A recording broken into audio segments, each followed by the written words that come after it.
এই এই এই খাবার রাখ। এই খাবারের আগে সত্য করে খাওয়া তুই কই গেছিলি কি? এই কথা কথা কেন? যতক্ষণ পর্যন্ত সত্য করে না কইবি কই গেছিলি ততক্ষণ পর্যন্ত খাবার বন্ধ, খাইতে পারবি না। খালু আপনার দুইটা পায়ে পড়ি, মায়েরা কালকে রাত্রি থেকে না খেয়ে আছে, আপনি খাইতে দিন। খালু এত কঠোর হইবেন না খালু। এই তোর আশা পায় পাই ও মাথায় উঠছে, ও সত্য করে বলুক বলুক ও কই গেছিল, তাহলে খাওয়া বন্ধ। দরকার নেই, দরকার হলে কিন্তু তোর হাত ধরে বাইরে থেকে বাইরে করে দিবি। খালু আমার মারেন কাটেন যা মন চাই করেন, কিন্তু মায়েরারে খাইতে দেন। শুনেন খালু, কোনো শত্রু কি তার মুখের সামনে থেকে খাওয়ান খাইরা নেয়? আর আপনি তো বাপ, আর আমি তো হরে মাইয়ার মতো পালছি, ও তো আমার মাইয়ার মতো, ওরে আমি চিনি। আলিয়া যেটা কইছে সত্য কথা কইছে, ও কোনো খারাপ কাম করবার পারে না। ও বান্ধবীর বাসায় গেছিল, ওর মোবাইলটা বন্ধ হয়ে গেছিল, চার্জ নাই।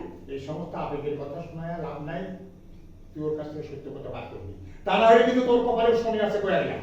আমি সত্য কথাই তো বাইর করছি খালু, কইলাম তো ওর বান্ধবীর বাসায় আসিল, মোবাইলে চার্জ শেষ হয়ে গেছে, কি করব? এই মুরগিটা দিই। হ্যাঁ কাঁদা বন্ধ, কাঁদা বন্ধ।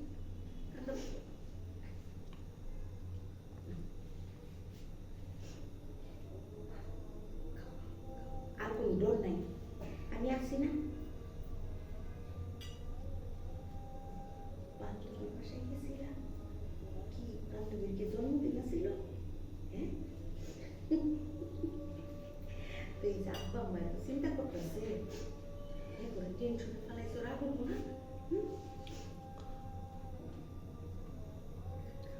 আরেকটু মাংস নেই, আরেকটু। আর কোন সময় কি করো না, বুঝছো? বড় হয়েছো না, এখন বুঝ করে চলন লাগবো। খালু তো দুশ্চিন্তা করতেছে, বুঝছো না? জগৎ তো খারাপ।